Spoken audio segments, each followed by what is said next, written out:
ஒரு சின்ன காரியத்தை குறித்து உங்களோடு கூட ஒரு அரை மணி நேரம் கர்த்தருடைய வார்த்தையை பகிர்ந்து கொண்டு அதன் பிறகு நாம் கர்த்தருடைய பந்திக்கு நேராக உங்களை பிரவேசிக்க நான் விரும்புகிறேன்.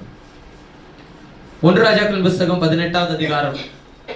கர்த்தருடைய செய்திக்கு ஆதாரமாய் கர்த்தருடைய பரிசுத்த வேதாகமத்தை திறந்து 1 ராஜாக்கள் புஸ்தகம் 18வது அதிகாரம்.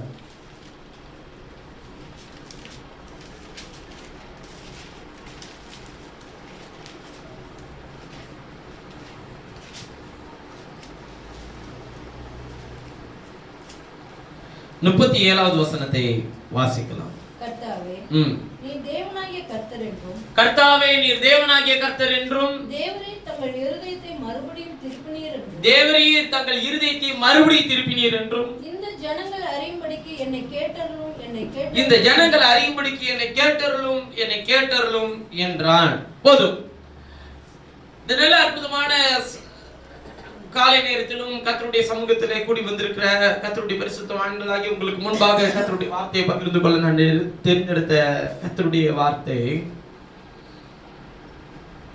தேவரீர் தங்கள் இருதயத்தை மறுபடியும் திருப்பினீர் என்று எலியா சொல்லுகிறார். அதனால் நான் அந்த காரியத்தை உங்களோடு கூட பேச விரும்புகிறேன். இருதயத்தை மறுபடியும் திருப்பினீர் என்கிற மையப்பொருளை கொண்டு உங்களோடு கூட பேச நான் விரும்புகிறேன். இருதயத்தை மறுபடியும் திருப்பினேன். மறுபடியும் திருப்புதல் என்றால் ஏற்கனவே அதிலே இருந்த கர்த்தருடைய ஜனங்களை தான் திரும்பவும் செய்கிறது. நீங்கள் மனம் திரும்பி தேவராஜ்யத்தின் புத்திரர்களாய் உள்ளே வாருங்கள் என்று சொல்லுகிறது. ஒரு அசுத்தத்திலும் பாவத்திலும் இருக்கிற ஒருவனை கர்த்தரிடத்துக்கு அழைக்கிற அந்த அழைப்பின் சத்தம். ஆனால் தேவரீர் எங்கள் இருதயத்தை மறுபடியும் திருப்பினீர்னு சொல்லணும்னா அது ஏற்கனவே நல்லா இருந்த இருதயம் இப்ப எங்க போயிருச்சுன்றது தான் நம்ம பரிசோதிச்சு பார்க்கணும். நான் கடந்த 26ஆம் தேதி நடந்த இந்த கூடுகையிலே பேசினது போல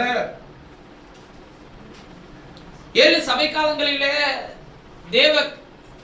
தேவன் தம்முடைய சபைக்கு எப்படி ஆலோசனை சொல்லி வருகிறார் என்றும் சபையினுடைய தற்போதைய நிலை எந்த நிலையில் இருக்கிறது என்றும், ஆனால் கிறிஸ்துவ சபைக்கு வெளியிலே எப்படி இருக்கிறார் என்றும், அவர் தம்முடைய பிள்ளைகளை எங்கே அழைக்கிறார் என்றும் நாம் அன்றைய தினத்தில் நாம் தியானித்தோம். ஏன் சபைக்குள் இருக்கிறவர்களுக்கு வேறொரு அழைப்பு என்பதையும் குறித்து அந்த நாளில் உங்களோடு கூட பேசினேன். சபை என்பதே வெளியே அழைக்கப்படுதல் தான். ஆனால் அதற்குள்ளே இருக்கிற நம்மை கர்த்தர் வெளியே அழைத்து வார்த்தைக்கு என்று வேறு பிரித்திருக்கிறார். அப்ப அவருடைய மனவாட்டியை கர்த்தர் எப்படி வழிநடத்த விரும்புகிறார் என்றால் அவருடைய சத்தத்தை கேட்கிறவனாய், அதுதான் அவர் சொல்லுகிறார், ஒருவன் என் சத்தத்தை கேட்டு கதவை திறந்து என்னிடத்தில் பிரவேசித்த நானும் அவனிடத்தில் பிரவேசித்த அவனும் என்னோடு கூட போஜனம் பண்ணுவான், நானும் அவனோடு கூட என்ன பண்ணுவேன் போஜனம் பண்ணுவேன். அப்ப சத்தத்தை கேட்கிறது மாத்திரமில்ல, கிரியை செய்தது. கிரியை செய்கிறது மாத்திரமில்ல, அவரிடத்தில் பிரவேசிக்கிறது மாத்திரமில்ல, அவரோடு கூட என்ன பண்ணுது, போஜனம் பண்ணுது. அவர் உங்களோட என்ன பண்ணுவாருங்க, போஜனம் பண்ணுவார். இதை நாம் எப்படி புரிந்து கொள்ளலாம்? அதாவது அந்த ஆராதனையில் நான் உங்களோடு கூட கொஞ்சம் விஷயங்களை சொன்னது போல, மோசே இஸ்ரவேலர்கள் வழி நடத்தி வந்த போது பின்பு பார்வோனும் அவன் சேனையும் துரத்தி கொண்டு வந்தது. முன்பு செங்கடல் இருந்தது. என்ன செய்ய வேண்டும் என்று கேட்டான். கர்த்தர் சொன்னார், உன் கையில் இருக்கிறது என்ன, கோல், அதை எடுத்து 2ஆக சமுத்திரத்தை என்ன பண்ண, பிளந்து விடு. தாகத்துக்காக காலையிலே அவர்கள் அழுத போது மோசே கர்த்தரிடத்தில் கேட்டான், என்ன செய்ய வேண்டும்? கர்த்தர் சொன்னார், உன் கையில் இருக்கிற கோலை எடுத்துக்கொண்டு போய் கண்மலையை அடி அப்படின்னு சொன்னார். தண்ணீர் வந்தது. மறுபடியும் தண்ணீர் தேவைப்பட்ட போது கர்த்தரிடத்தில் என்ன செய்ய வேண்டும் என்று கேட்டார். கர்த்தர் சொன்னார், பேசு. அதன் பிறகு அவர்கள் மாம்சத்தை கேட்டபோது, கர்த்தாவே இத்தனை பேருக்கு எப்படி மாம்சத்தை கொடுக்கிறது? அப்ப கர்த்தரால் வந்த வார்த்தை என்ன, ரட்சிக்க கூடாதபடிக்கு கர்த்தருடைய கரம் குறுகி போயிட்டோம். இப்படி ஒவ்வொரு நெருக்கடிகள் வரும்போது மோசே எங்க போய் கேட்கிறாங்க, கர்த்தரிடத்தில் கேட்கிறான். கர்த்தர் அவனுக்கு கொடுக்கிறார். இப்ப இந்த ஒரு பகுதியை நீங்கள் படித்தால் உங்களுக்கு எப்படி தோணும்னு கேட்டா, அப்ப நமக்கு எந்த சூழ்நிலைகள் வந்தாலும் நாம் யாரிடத்தில் போய் கேட்கிறோம்? கர்த்தரிடத்தில் கேட்கிறோம். சரிதான் ஐயா, அந்த அந்த மெய்யான நோக்கம் தப்பு இல்ல, கர்த்தரிடத்தில் கேட்கிறோம் சரி. ஆனா கர்த்தர் எங்க இருக்கிறார் என்பதை அறியாமலே கேட்டுட்டு இருக்கிறோம். நான் சொல்ல வர விஷயத்தை நல்லா விளங்கிக்கோங்க. கடந்த வாரத்திலே எனக்கு கற்றுக் கொடுத்த விஷயம் இதுதான். நான் எங்க இருக்கிறேன் என்பதை அறியாமலே கேட்டுக்கொண்டிருக்கிறோம். மோசே கேட்டான் சரி, ஆபிரகாம் கேட்டான் சரி, எலியா கேட்டான் சரி, யோசுவா கேட்டான் சரி. எல்லார் கையிலும் எதை நான் கொடுக்கவே இல்லை. நான் என்ன சொன்னேன் என்பதை அவனுக்கு தரவே இல்லை. அதனால் அவர்கள் கேட்டார்கள், நான் அவர்களோடு பேசினேன். இன்றைக்கு நான் என்ன சொல்லி இருக்கிறேன், சொன்னேன், என்ன செய்வேன் என்று சொல்லி இருக்கிறேன், எல்லாவற்றையும் உன் கையில எழுதி கொடுத்திருக்கிறேன். ஆனாலும் இதுல கேட்கறது இல்ல. எங்க போய் கேட்கிற? மோசே கேட்டானே, மோசே எதுக்காக கேட்டான், யாருக்கு கேட்டான், என்னத்துக்கு கேட்டான்? தனக்காக கேட்டானா? என் குடும்பம் நல்லா இருக்கணும்னு கேட்டானா? இந்த ஜனத்தை அழிப்பீரானால் என் பேரை ஜீவசத்திலிருந்து கிறுக்கி போட்டுன்னு சொல்லி சொன்னானா இல்லையா? உங்களுக்கு முன்னாடி அப்படி ஒரு சூழல் இருக்குன்னு வச்சுக்கோங்க, நீங்க என்ன சொல்வீங்க? இவங்க எல்லாருமே பாவம் செஞ்சிட்டான், நீ விலகிக்க மோசே, நான் உன்னை பெரிய ஜாதி ஆக்குறேன், இவங்க எல்லாம் அழிச்சு போட போறேன்னு சொன்னா நீங்க என்ன சொல்வீங்க? அவனை போட்டு தெரியல ஆண்டவரே, என்ன பெரிய ஜாதி ஆக்குவேன்னு கர்த்தர் சொல்லிட்டாரு, நான் பெரிய ஜாதி ஆக்கு. ஆனா மோசே என்ன சொன்ன? இவர்களை வனாந்தரத்தில் நீர் அழித்து போடுவீரானால் எகிப்தியர்கள் என்ன சொல்வார்கள்? எப்படி யோசிக்கிறான் பாருங்க, கவனிங்க. என்ன சொல்வார்கள்? இவர்கள் தேவன் வனாந்தரத்திலே கொண்டு போய் இவர்களை அழித்து போட கொண்டு போனார் என்று அவன் உண்மை குறித்து தூசிப்பாங்க. மோசையால் அப்படி சொல்ல முடியும் நீங்க நினைக்கிறீங்களா? அவனுக்குள்ள கிறிஸ்து இருந்தார். இன்னைக்கு அவர் எங்க இருக்கிறார்? ஆனா நீங்க நம்ம எப்படி பேசுறோம்? நான் செய்கிற விஷயத்தை அவன் என்ன சொல்லுவான் என்று யோசிக்கிற நீங்கள், அவர்கள் எனக்குள்ள இருக்கிறவர் என்ன சொல்வார்கள் என்று யோசிக்கிறதே இல்லை. இதுக்கு என்ன நம்ம ஒரு ஒரு ஒரு மேம்போக்கான ஒரு விஷயத்த சொல்றோம்னா, நம்ம யாருக்காக வாழ வேணாம், நமக்காக வாழ்ந்தா போதும் அப்படின்ற மாதிரி சொல்றோம். ஐயா, நீ யாருக்காக வாழ வேணாம், உனக்குள்ள இருக்கிறதுக்காக வாழணும். உனக்காகவும் வாழ்றதுக்கு கதர் வைக்கல. அப்ப நீங்க என்ன விழிப்புணர்வா இருக்கணும்னு கேட்டா, நீங்க செய்யற ஒவ்வொரு விஷயத்தையும் வெளியில இருக்கிறவன் என்ன நீங்க இப்படி பேசலாமா, நீங்க இப்படி சொல்லலாமான்னு கேட்டுறக்கூடாது. அது அப்படி பார்த்து வாழணுமா வருது, அப்படி கட்டாயமா வாழணுமா வருது. உங்களுக்கு வேதத்துல எத்தனை ஆதாரத்தை எடுத்து வேணான்னு நான் காட்டுவேன், வாழ்ந்த சரித்திரங்களை. அவர்கள் தூசிக்காதபடிக்கு என்னை சாவு ஒப்பு கொடுத்தேன். கர்த்தாவே, சத்துருவின் கையில் என்னை ஒப்பு கொடுக்காமலும் அவர்கள் என்னை தொடாதபடிக்கும் நான் உம்முடைய கரத்தில் விழுகிறேன் தாவீது சொன்னான். அந்த விசுவாசம் எங்க போச்சு? கர்த்தர் சொன்னார், கர்த்தரை பரிச்சயம் பார்த்ததுனால அர்னோன் காலத்துல கர்த்தருடைய தூதன் உருவின பட்டயத்தோட நிற்கிறான். காத்திருக்கதரிசியை கர்த்தர் அனுப்பி சொன்னாரு, தாவீது, அர்னோன் காலத்துல கர்த்தருடைய தூதன் நிற்கிறான். சொன்னோனே, நீ ஜனத்தை லக்க பார்த்தது என்ன? நீ செய்யற காரியம் கர்த்தருக்கு முன்பாக அருவருப்பா இருக்கு. ஜனங்கள் எல்லாரும் என்ன சொல்லுவாங்க? உண்மையாய் கர்த்தருடைய ஆவியை பெற்றவன் தான் தன்னை குறித்து கர்த்தர் என்ன சொல்லுகிறார் என்பது மாத்திரமல்ல, சுற்றிலும் இருக்கிறவர்கள் எனக்குள்ள இருக்கிறவரை என்ன பண்ணிடவும் கூடாதுங்க, கொஸ்டின் வச்சிடவும் கூடாது. அதன்படியும் நம்முடைய நடக்கை கவனமா பார்த்துக்கணும். லெக்க பார்க்கிறது தவறு என்று எத்தனை பேர் தாவீதுக்கு ஆலோசனை சொன்னார்கள். தாவீது கேட்டானா? கேட்கலையே. நடந்ததனுடைய விளைவு என்ன? உருவின பட்டயத்தோடு கர்த்தருடைய தூதன் ஓடி போ. வாதை இஸ்ரவேல் மேல் இருந்தது. மூலவியாதியினால் கர்த்தர் வாதித்திருந்தார். கர்த்தருடைய தூதனுக்கு முன்பாக போய் பணிந்து கொண்டு அந்த களத்தையே வாங்கி, அதுல எல்லாம் உஷாரா இருக்கிற தாவீது, நான் உன்னுடைய இடத்துல அவன் சொல்றான், நீ களத்தை எடுத்துக்கையா, நீங்க பலி செலுத்தலாம், நீ ராஜா அப்படின்றதுக்கு அவன் சொன்னா, உன்னுடைய இடத்துல நான் கர்த்தருக்கு பலி செலுத்த முடியாது, அந்த களத்தையே எத்தனை பணத்துக்கு வேண்டுமானாலும் வாங்கி கொள்கிறேன். களத்தையே வாங்கிக்கிட்டான். வாங்கிட்டு பலி செலுத்தின போது கர்த்தருடைய தூதன் சொன்ன வார்த்தை என்ன தெரியுங்களா? இங்க பாரு, நீ செய்ததுக்கு 3 வருஷம் பஞ்சம், இல்ல 3 வருஷம் 3 மாதம். முதல்ல 3 வருஷத்துல ஆரம்பிச்சார் பஞ்சத்துல.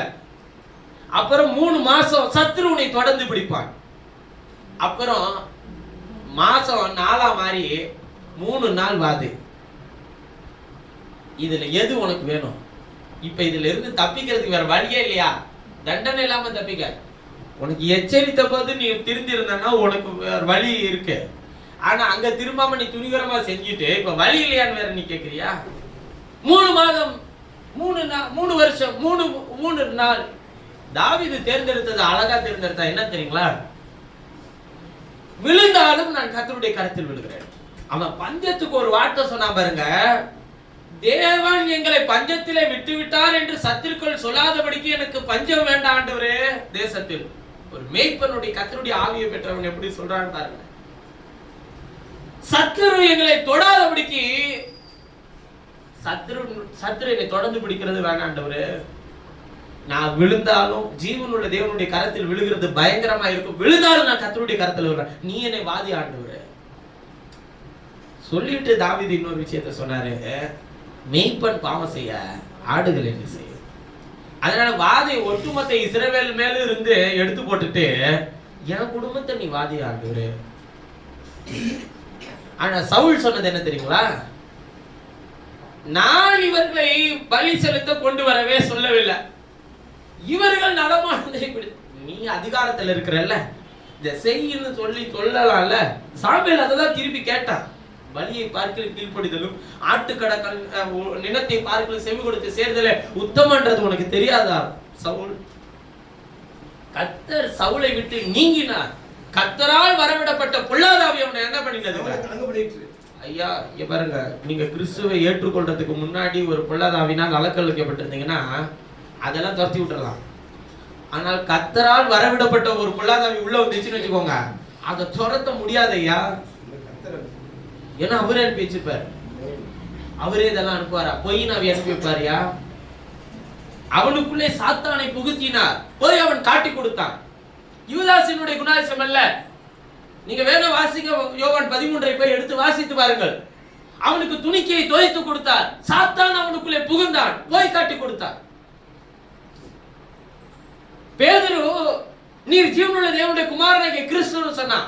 கர்த்தர் சொன்னார், மாம்சமும் ரத்தமும் உனக்கு வெளிப்படுத்தல, பரலோகத்தில் இருக்கிற என் பிதாவை உனக்கு வெளிப்படுத்தினார். இந்த கல்லின் மேல் சபையை கட்டுவேன், பாதாளத்தின் வாசல்களை மேற்கொள்ளாது.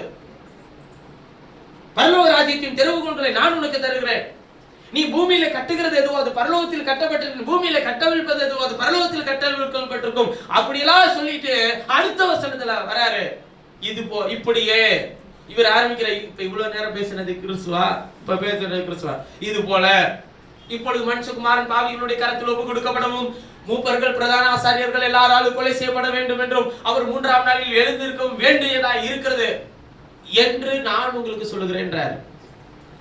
ஜீவனுள்ள தேவனுடைய குமாரனாகிய கிறிஸ்துன்னு சொன்ன பேதுரு, இவைகள் உமக்கு சம்பவிக்க கூடாது, இவைகள் உமக்கு நேரிடக்கூடாது, நான் வாழ்விலும் தாழ்விலும் உம்மை பின்பற்றுவேன் என்று அவரை கடிந்து கொள்ள தொடங்கினான் எழுதியிருக்கேன். இயேசு என்ன சொன்னார் தெரியுமா? பின்னாக போ சாத்தான, நீ தேவனுக்கு ஏற்றவைகளை சிந்தியாக மனுஷனுக்கு ஏற்றதை சிந்திக்கிறது. எங்க அவன் புகுறான்றத அவர் சொல்றாரா? எதை சிந்திக்காம?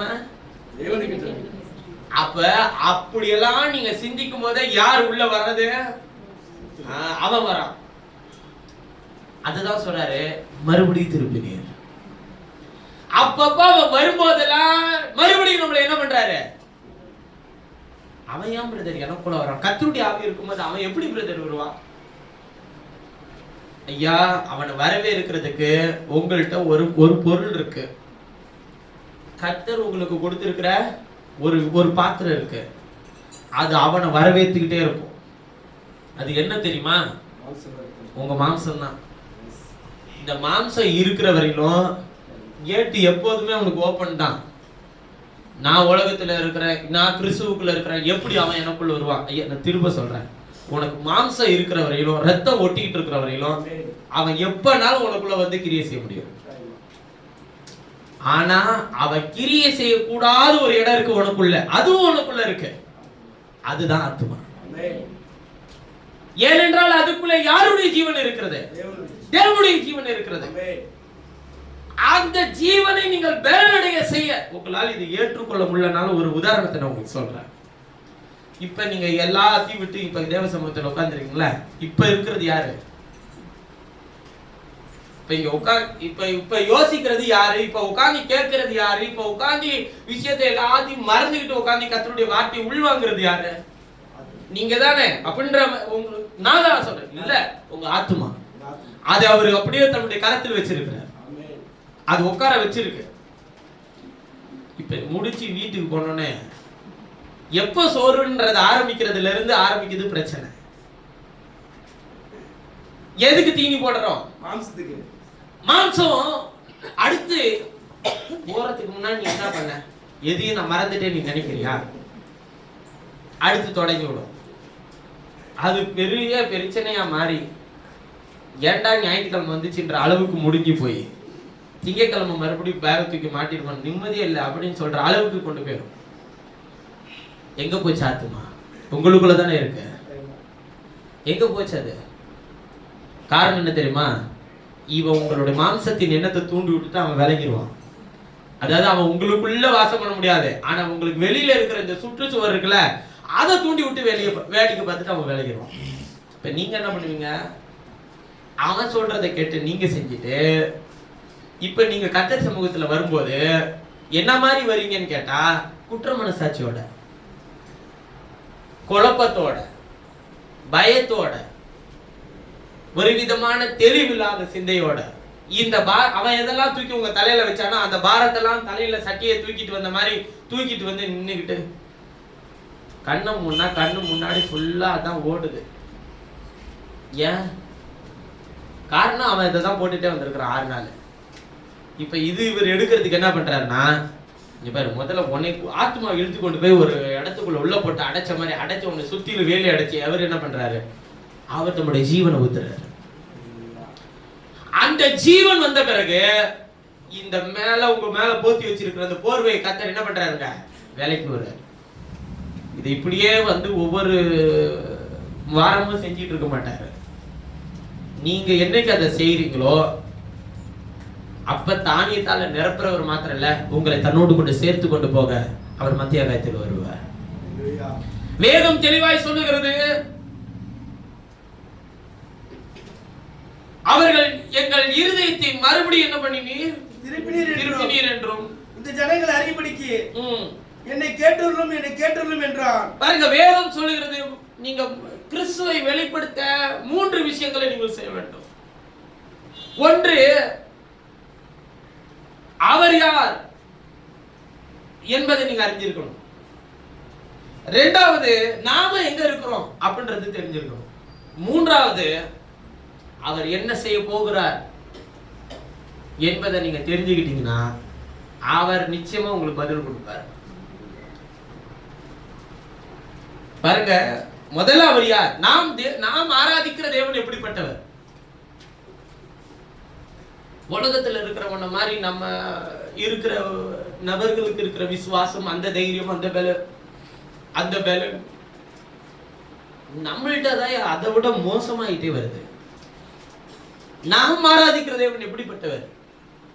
உங்களை பார்த்தா ஒருத்தவன் கிறிஸ்துவின் இடத்துல வரவனா இருக்கணும். உங்களை பார்க்கும்போதே அவன் பேக் அடிச்சு ஓடுறவனா இருந்தானா என்ன பண்றது சொல்லுங்க பார்க்கலாம். இப்போ வைத்தியம் பார்க்க ஒரு டாக்டர்கிட்ட போறீங்க, அந்த டாக்டர் மாத்திரை உடைச்சு வாயில போட்டு ஒரு தண்ணி ஊற்றி முழுங்கிட்டு இருக்கிறான்னு, ஒரு நிமிஷம் இரு நான் மாத்திரை போட்டுக்கிறேன்னு சொல்றாருன்னு வச்சுக்கோங்க, நீங்க என்ன சொல்லுவீங்க? எனக்கு தெரிஞ்ச ஒரு வைத்தியர் இருக்கிற, நாங்க சின்னதுல இருந்து அவர்கிட்ட போவோம். நான் நினைக்கிற ஒரு விஷயம் என்னன்னா, இவருக்கு மட்டும் எதுவுமே ஆகாதா? எப்போதும் ஒரே மாதிரி, ஒரே உடம்போட, ஒரே மாதிரி, தாடி மட்டும் தான் டிஃப்ரெண்டா ஷேவ் பண்ணியிருப்பாரு. நான் சின்னதுல இருந்து இடையில அவர் செத்து போயிட்டாருலாம் போஸ்ட்லாம் விட்டாங்க. அப்புறம் பார்த்தா அவரு காணொலியில் நான் உயிரோட தான் இருக்கிறேன், அதனால தவறான வதந்திகளை நம்ப வேண்டாம்லாம் சொன்னார் கொரோனா டைம்ல. இன்னைக்குமே ஏதாச்சும் ஒரு விஷயத்துக்கு நான் யாரையாச்சும் கூட்டிட்டு அங்கே போனாலும் நான் கூட்டு போற ஆளை விட நான் அவரை போய் என்ன இவர் என்னதான் சாப்பிட்றாரு கரெக்டா, அவருக்கு ஒன்றும் ஆகாதா? காலையிலயும் பாக்குறாரு, எத்தனை பேஷண்ட பாக்குறாரு, ஒரு சாயங்காலம் பாக்குறாரு, நைட்டு பாக்குறாரு, இவருக்கு ஒண்ணுமே ஆகலையே. அது என்ன அப்படின்னு எனக்கு தோணும். அவர்கிட்ட போய் கேட்க முடியுமா? நீ மட்டும் எந்த கல்ல அரிசி சாப்பிட்டு நம்ம கேட்க முடியுமா? முடியாது. ஆனா நம்ம ஆட்களுக்கு பாருங்க, அவரு சொல்லுவார், அது ஒண்ணும் பிரச்சனை இல்லை, அது ஒண்ணு இல்லை, அது நோய் எதிர்ப்பு சக்தி கம்மியா இருக்கு. நோயாளியே பாக்குற அந்த ஆளு அவருக்கு நோய் எதிர்ப்பு சக்தி ஜாஸ்தியா இருக்கு. ஆனா ஒண்ணுமே பார்க்காத நமக்கு என்னவா இருக்கு? கம்மியா இருக்கு. பாருங்க, ஒரு விஷயத்தை நீங்கள் விளங்கி கொள்ளுங்க. இப்ப அவரு மாத்திரை உடைச்சு போட்டுக்கிட்டு அவர் ஒரு மாதிரி படுத்து கிடந்தாருன்னு வச்சுக்கோங்களேன். இப்ப நீங்க போய் அவரை பாப்பீங்களா? நீங்க ஓடுறீங்க. ஒண்ணு இல்ல, இப்ப நான் இந்த இடத்துல நின்று இப்ப நான் ஆராதனை நடத்தும் போது நானே சோர்ந்து போய் சிலர்லாம் கேட்பாங்க, ஏன் பிரதர் ஆராதனை நீங்க அழுதிங்க, எது உங்களுக்கு கஷ்டமா பிரதர்? ஒரு நாள் என் கஷ்டத்துக்காக இங்க வந்து நான் அழுததே கிடையாது. நான் அவருடைய அன்பை, அவர் எனக்கு முன்பாக இருக்கிற மகத்துவமான கிரியை பார்த்தனாலே அதுக்கு கண்ணில இருந்து தண்ணீர் ஊத்திருங்க. காரணம் அவர் எவ்வளவு அன்புள்ளவர்ன்றது உங்களுக்கு தெரியாது. வேத வார்த்தையில் அவ்வளவு மகத்துவமானவர் என்பதை நீங்கள் விளங்கிக் கொள்ளணும். சரி, இப்ப நான் சொல்ல வர விஷயம் என்னன்னா, இப்ப நான் இங்க எனக்கே சோர்வு, உனக்கெல்லாம் என்ன, நான் என் கஷ்டத்தை யார்கிட்ட போய் சொல்றது, இப்படி நான் புலம்புனா நீங்க என்ன பண்ணுவீங்க? முதல்ல வேற யாராச்சும் இருக்கிறாங்களா அப்படின்னு சொல்லி தேடி போயிடும். ஆனால் கிறிஸ்து அப்படிப்பட்டவர் அல்ல. நீங்கள் எப்பொழுது அவரிடத்தில் போனாலும் அவர் சொல்வார், நீர் ஆபிரகாமின் தேவன், ஈசாக்கு கேட்டார், என் தகப்பனுடைய தேவனாய் நீர் இருக்கிறீர். நான் உன் தகப்பனுடைய தேவன் தான், நீ அந்த எகிப்துக்கு போகாம நீங்க இருந்தால. அப்பதான் அவர் சேர்த்துக்கிட்டார் யாரோட பேரையும், ஈசாக்கோட பேரையும் அவர் தன்னோட சேர்த்துக்கிட்டார். நான் ஆபிரகாமின் தேவனும் ஈசாக்கின் தேவனும். யாக்கோபிட்ட சொல்லும் போது, ஆபிரகாமின் தேவன் ஈசாக்கின் தேவனாய் நான் இருக்கிறேன், நான் அவனை சந்திக்க வந்திருக்கிறேன், நான் உனக்கு சொன்னதை செய்வனும், உன்னை கைவிடுறதில்லை, உன்னை திரும்ப இந்த சுயதேசத்துக்கு கொண்டு வருவேன் அப்படின்னு கர்த்தர் யாக்கோபிட்ட சொன்னார். மோசேயை சந்திக்கும் போது என்ன சொன்னார் தெரியுமா? நான் ஆபிரகாமின் தேவனும் ஈசாக்கின் தேவனும் யாக்கோபின் தேவனும் ஆயிரு. உங்க பேரை அவர் தன்னோட பேர் சேர்த்துக்கணும். நான் இவனுடைய தேவன் யார்? ஆனா அவர் நம்முடைய தேவன்றத நம்மளே என்ன பண்ண இருக்கிறார் ஆனா தெரியலையே. நம்ம எப்படி சொல்றது? தேவன் எனக்குள் இருக்கிறாரான்றதே தெரியலையே. அவரு சொல்றார், நான் இவனுடைய தேவன். எலியா அதுதான் கேட்கிறார், கர்த்தாவே நீர் தேவனாகிய கர்த்தர் என்றும், நீர் ஒருவரே கர்த்தர் என்றும், நீர் ஒருவரே மகத்துவமானவர் என்றும், நீ ஒருவர் தான் உண்மையான மெய்யான தேவன் என்றும், தேவரீர் தங்கள் இருதயத்தை மறுபடியும் திருப்பினீர் என்றும் இந்த ஜனங்கள் அறியும்படிக்கு என்னை கேட்டருளும். ஜெபம் இவ்வளவுதான். ஆனா அந்த ஜெபத்துக்கு முன்னாடி ஒரு செய்த வேலை பெருசு. பலிபீடத்தை செட் பண்ணிட்டாரு. அந்த பலிபீடத்துக்கு இஸ்ரவேல் என்கிற நாமத்தை சூட்டினார். அதன் பிறகு கர்த்தருடைய வார்த்தையின்படி அது எல்லாவற்றையும் என்ன பண்ணினாருங்க? செய்தார். நான் உங்களோட பேச போற விஷயம் என்னன்னா, ஒரு சின்ன ஒரு விஷயத்தை நான் உங்கள்கிட்ட கேட்கிறேன். இஸ்ரவேலர்கள் எங்கு திரும்பி போனார்கள்? ஏன் மறுபடியும் திருப்பினீர் என்று எலியா சொல்லுகிறார். இவர்கள் எதை தொழுது கொண்டிருந்தார்கள்? பாகால். பாகால் என்பது யார் கொண்டு வந்து நிறுத்தின ஒரு தெய்வம்? யேசபேல் கொண்டு வந்து நிறுத்தின ஒரு தெய்வம். ஆகாப் அபிஷேகம் பண்ணப்பட்டதான கர்த்தருடைய வேலைக்காரன், கர்த்தரால் அபிஷேகம் பண்ணப்பட்டதான கர்த்தருடைய ராஜா, ஜனங்களுக்கு முன்பாக ஒரு வேலைக்காரனா இருக்கிறான். அவனுடைய மனைவி பாகால் தீர்க்கதரிசிகளை உண்டாக்கி, பாகால் தெய்வத்தை உண்டாக்கி, கர்த்தருடைய தீர்க்கதரிசிகள் எல்லாரையும் கொலை செய்துட்டு வர.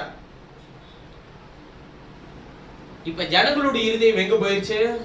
கர்த்தரை விட்டு பாகாலுக்கு முன்பாக போயிடுச்சு. ஆனால் கர்த்தருடைய வார்த்தை என்ன? இல்ல கர்த்தருடைய ஜனங்களை நான் யார் என்பதை அவர்களுக்கு காட்ட போறேன். யாருக்கு? வெளியில இருக்கிறவர்களுக்கு அல்ல, நான் என் ஜனத்துக்கு காட்ட போறேன். நான் யாருன்றதை காட்டுறேன். நீங்க யாருன்றதை ஆண்டவர்கிட்ட ஒரு நாள் காட்டிடாதீங்க, தோத்து போயிருவீங்க. அதுவும் குறிப்பா உங்களுக்கு நான் சொல்றேன், நீங்க யாருன்றதை யார்கிட்டையும் காட்ட முயற்சி செய்யாதீங்க. அது அவருக்கு பிடிக்காது. உங்களுக்குள்ள இருக்கிற கிறிஸ்துவை மாத்திரம் எல்லார் இடத்திலும் காட்டுங்க. நீங்கள் தோற்று போக மாட்டீர்கள், மாறாக ஜெயத்தை கர்த்தர் உங்களுக்கு தர வல்லவராய் இருக்கிறார். நான் உணர்ந்தவனாய் சொல்லுகிறேன், கர்த்தருடைய வேலைக்காரனாய் சொல்லுகிறேன். நீங்க யாருன்றதை நான் உலகத்துக்கு காட்டிடுறேன். அது வேண்டாயா, நீங்க அது கர்த்தருக்கு பிரியமில்லாத வார்த்தை. அதை நீங்க ஒரு நாளும் செய்யாதீங்க. உங்களுக்குள்ள யார் இருக்கிறார் என்பதை காண்பிக்கக்கூடிய இடத்திலே கர்த்தர் உங்களை வைத்திருக்கிறார். இப்ப கவனிங்க, எலியா செய்யற விஷயத்தை. நான் ஒருத்த மாத்திரம் தான் மீதியா இருக்கிறேன். எந்த மட்டும் 2 நினைவினால் குந்தி குந்தி நடப்பீர்கள், கர்த்தர் தெய்வமானால் கர்த்தரை பின்பற்று, பாகால் தெய்வமானால் பாகாலை பின்பற்று சொல்றான் எலியா. இப்ப காலை முதல் சாயங்காலம் வரையிலும் பாகால் தெய்வத்துக்கு வழிபட்டு அக்னினால் உத்தரவருகிற தெய்வமே தெய்வம்னு சொல்லி ஆகாபுக்கு முன்னாடி சவால் விட்டுட்டு வந்தார் எலியா. இப்ப நமக்கு எதிரி எங்க இருக்கிறான்னு நீங்க நினைக்கிறீங்க? கிறிஸ்துவை ஏற்றுக்கொள்ளாத வெளியில இருக்கிறவர்களா? பிரச்சனைய ஏசபெல் யார்? ஆகாபினுடைய மனைவி. பாகால் தெய்வத்தை வழிபட்டது யார்? இஸ்ரவேலர்கள். இவர்களுக்கு எல்லாத்துக்கும் ராஜாவா இருந்தது யார்? ஆகாப். அவன் யார்? இஸ்ரவேலுக்கு ராஜா. இப்ப பாருங்க, தீர்க்கதரிசி யாருக்கு எதிராக இங்க வேலை செஞ்சிட்டு இருக்கிறாரு? இஸ்ரவேல் ராஜாவுக்கு எதிராக தான் வேலை செய்ய வேண்டியதா இருக்கு. காரணம் என்ன? இவங்க கர்த்தரை விட்டு போயிட்டாங்க பின்னாடி. ஆனா எதான் சொல்றாங்க? சொல்லும் போது அவன் யாருன்னு சொல்லிப்பாங்க, நான் கர்த்தருடைய பிள்ளைன்னு சொல்லுவான். அவனுக்கு தெரியாதையா நம்ம பாகால வழிபட்டு இருக்கிறோம்ன்றது அவனுக்கு என்ன பண்ணல, தெரியல. அவனுக்கு தெரியாதையா அவன் கர்த்தருடைய தீர்க்கதரிசிகளை கொலை செய்து கொண்டிருக்கிறான் என்று தெரியாது. யாருக்கு? ஜனங்களுக்கு. ஆனால் யாருக்கு தெரியும்? எசபேலுக்கு தெரியும். எசபேல் என்பது என்ன? நான் தான் சபை காலத்தில் சொல்லி இருக்கிறேன், அது சபை. எந்த சபை? அதுதான் ரோமர் அந்த நிசாயா கவுன்சிலுக்கு முன்னாடியில் இருந்து வேதம் சொல்லுகிறது, நான் வெறுக்கிற நிக்கோலாய் மதத்தின் கிரியைகளை நீ வெறுக்கிறாய். அந்த நிக்கோலாய் மதம் தான் இன்றைக்கு கிறிஸ்தவ மதமாக மாறி நிற்கிறது. இப்ப இந்த சபை கோட்பாடுகளுக்குள்ளே இருக்கிறவர்கள் எல்லாரும் ஊழியக்காரர்களை, கர்த்தருடைய ஊழியக்காரர்களை கொலை செய்கிறார்களா இல்லையா? கொலை செய்தல் என்ன? ரத்த சாட்சியம் இருக்கிறதா? ஐயா நீ ஏன் டினாமினேஷன்ல இருந்துக்க, அவனை கொண்டுட்டாங்களா இல்லையா? நீ என்னுடைய பிராண்டுக்குள்ள இருந்துக்க, நீ தனித்துவமா வேலை செய்யற, உனக்கு நான் சப்போர்ட் பண்றேன். ஆனா எந்த பிராண்ட நீ சொல்லணும்? இப்படி சொல்ற எல்லாமே அந்த ஊழியக்காரனை கர்த்தர் அழைத்த அழைப்பை அவன் என்ன பண்ணிட்டாங்க? கொலை செய்தாச்சு. இது எல்லாம் ஆத்துக்கும் தாய் யார் தெரியுமா? அவள் தான் அந்த ரோமன் கத்தோலிக்க சபை. முதலில் அவள் தான் அப்படி துவக்கினது. அதன் பிறகு மற்ற அவளுடைய சகோதரிகள், அவளுடைய பிள்ளைகள் எல்லாருமே என்ன பண்ணினர்? வேசிகளுக்கும் அருவருப்புகளுக்கும் தாய். அப்பனா நிறைய வேசிகள் இருக்கிறாங்கன்னு அர்த்தம், நிறைய அருவருப்புகள் இருக்குன்னு அர்த்தம். இது எல்லாத்துக்கும் முதல் அடித்தளமா இருக்கிற தாய் எனக்கூடிய இடத்தில் அந்த இயேசுபேல் இருந்தார். அருவருப்பும் வேசித்தனமும் அதாவது கற்பனையை மீறுதலும் தேவ சபைக்குள்ளதான் முதலாவது தொடங்கினது. கவனிங்கள், கர்த்தர் தம்முடைய வார்த்தை பெற்ற தம்முடைய வேலைக்காரனை அனுப்பும் போதெல்லாம் அதிலிருந்து வெளியவா என்கிற சத்தத்தை தான் அனுப்பி இருக்கிறார். கர்த்தர் அதை செய்யலன்னு மட்டும் நீங்க சொல்லுங்க பார்க்கலாம். இஸ்ரவேலே மனந்திரும்ப சொல்லல, ஓசியாட்ட சொல்லும்போது சொல்றாருல்ல, இவர்களுக்கு என் வேதத்தின் மகத்துவங்களை எழுதி கொடுத்தேன், என் ஜனங்களோ அதை அந்நிய காரியமாக எண்ணினார்கள். ஏசாயாவின் தீர்க்கதரிசன புத்தகம் 1வது அதிகாரத்தை நீங்க வாசித்து பாருங்கள். கழுதை மாடு தன் எஜமானனையும் கழுதை தன் ஆண்டவருடைய முன்னணியும் அறியும், என் ஜனமோ உணர்வில்லாமலும் அறிவில்லாமலும் இருக்கிறது எழுதுறாரு இல்லையா? செப்பனியால ஆரம்பிக்கும் போதே அவர் சொல்றாரு, உங்கள் இருதயங்களை உய்த்து ஆராய்ந்து சோதியுங்கள். ஓசியால் எழுதும்போது சொல்லுகிறார், உங்கள் வஸ்திரங்களை கிழித்து கர்த்தரிடத்துக்கு சேராதீர்கள், உங்கள் இருதயத்தை கிழித்து கர்த்தரிடத்துக்கு திரும்புங்கள். ஏன்னா இஸ்ரவேலுக்கு ஒரு பழக்கம் இருக்கு, யோசுவா பண்ணி வச்சுட்டு போன ஒரு பழக்கம். ஆனா உன்னா ட்ரெஸ்ஸை கிழிச்சிடுவார் யோசுவா. பாத்துறீங்களா நீங்க? யோசுவாவின் சரித்திர புத்தகத்தை வாசி பாருங்க. எவனாச்சும் சர்ச்சையில ஏதாச்சும் ஒரு தப்பு பண்ணிட்டா, இல்ல கர்த்தர் தோல்வியை தந்துட்டா, யோசுவாவினுடைய பழக்கம் என்னன்னா வஸ்திரத்தை கிழிச்சிட்டு மண்ணள்ளி தம் மேல போட்டுக்கிட்டு தேவ சமூகத்தில் விழுந்து கிடப்பாரு. ஏன் இப்படி பண்றான்னு எனக்கு ரொம்ப நாள் புரியவே இல்லை.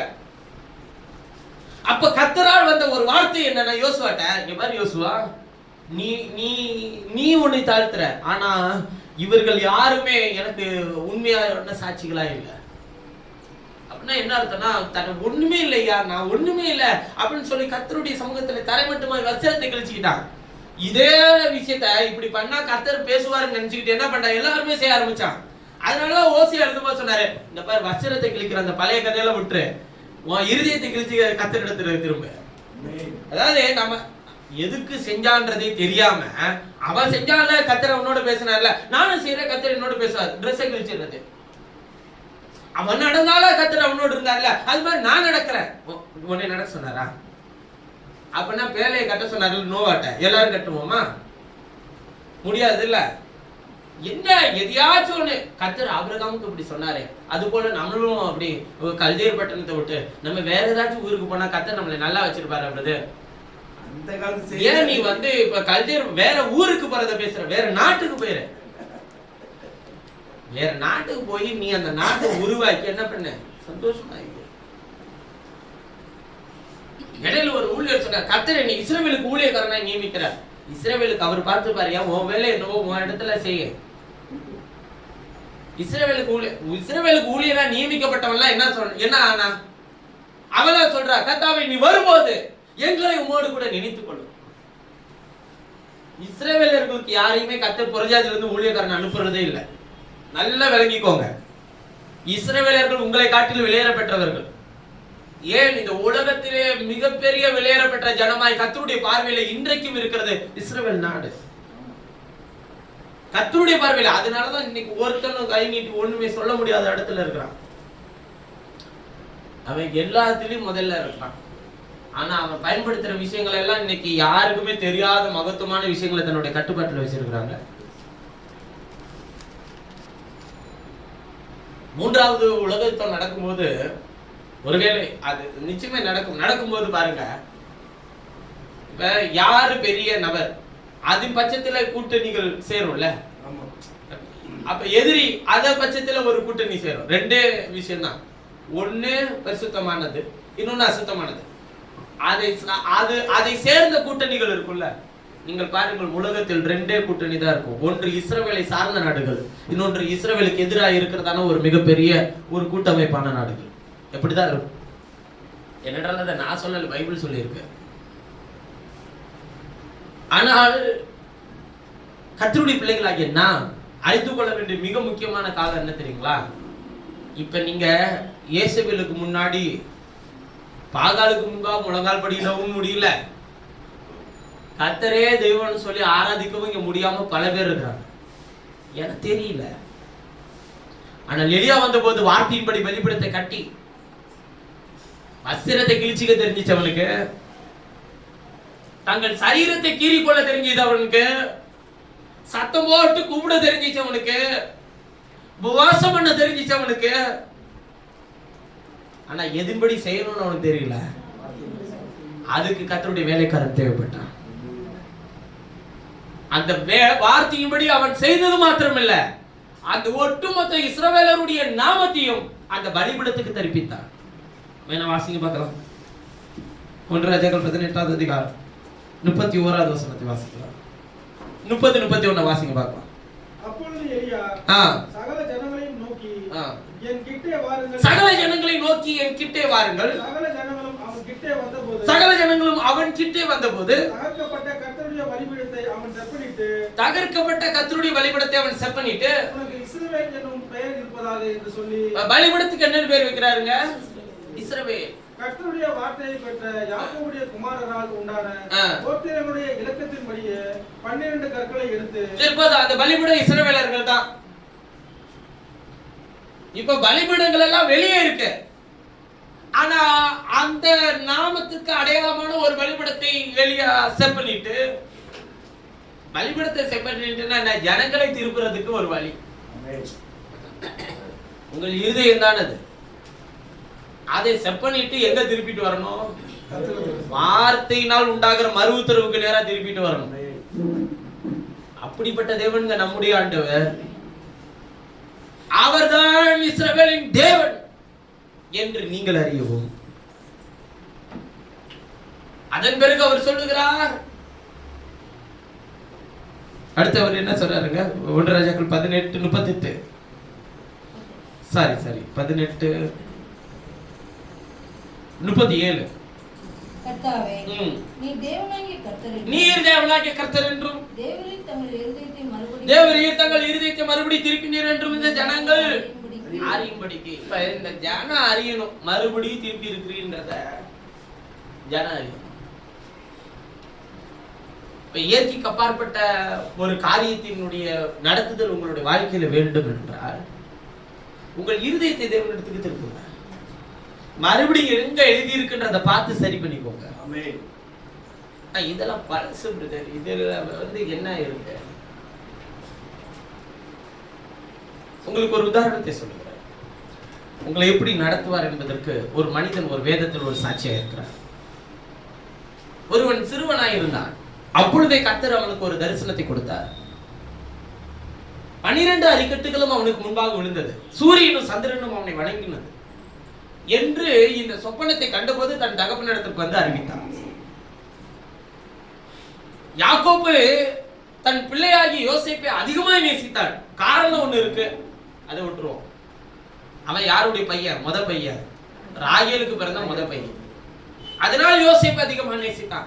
யோசேப்பும் தன் தகப்பன் மேல் அதிகமாக நேசம் வைத்தான். ஆனா தரிசனம் நிறைவேற 2 பேரையும் கர்த்தர் என்ன பண்ணாருங்க? பிரிச்சு எடுத்து போயிட்டார். யாக்கோபையும் யோசேப்பையும் தான் பிரிச்சாரு. யாக்கோபையும் லேயாலையும் பிரிக்கல. இந்த மாதிரி எதையாச்சும் ஒரு அரக்கு இருக்கா ஏதாச்சும் யோசிக்க கூடாது. தரிசனம் நிறைவேறணும். அதற்காக யோசேப்பை கொண்டு போனது எங்கே? தன் சகோதரர்களாலே அவனை குழியில இறக்கினார். அதற்கு முற்றிலுமா யோசேப்பு என்ன பண்ணினார்? ஒப்பு கொடுத்தார். போத்திபாருடைய வீட்டிலே விற்று போட்டார்கள். யூதா தான் அதுக்கு அனுக்கிரகம் பாராட்டினது. இவனை பொண்ணு போட்டாதீங்களா, அதுக்கு பேசாம யார்கிட்ட வித்து போட்டுருவான், காசுக்கு வித்துடலாம். 20 வெள்ளி காசுக்கு வித்து போட்டான். சகோதரர்களே 20 வெள்ளி காசுக்கு விட்டு போட்டார்கள். யோசேப்பு போத்திபாருடைய வீட்டிலே இருக்கிறான். அங்கேயும் கர்த்தர் அவனை உயர்த்தி வைக்கிறார். போத்திபாருடைய மனைவி ஒரு நாள் அவனை பலவந்தம் பண்ண நினைக்கிறார். கர்த்தருக்கு விரோதமாய் பாவம் செய்வது எப்படின்னு சொல்லி வஸ்திரத்தை விட்டுட்டு வெளியே ஓடி வர. யோசேப்புக்கு கிடைச்ச தண்டனை என்ன? சிறைச்சாலை. ஒருவேளை போத்திபார் என் மனைவிட்டு இப்படி நடக்க பாத்தியாடான்னு கொண்டு போய் வெட்டி போட்டு இருந்தாருன்னா என்ன பண்றது?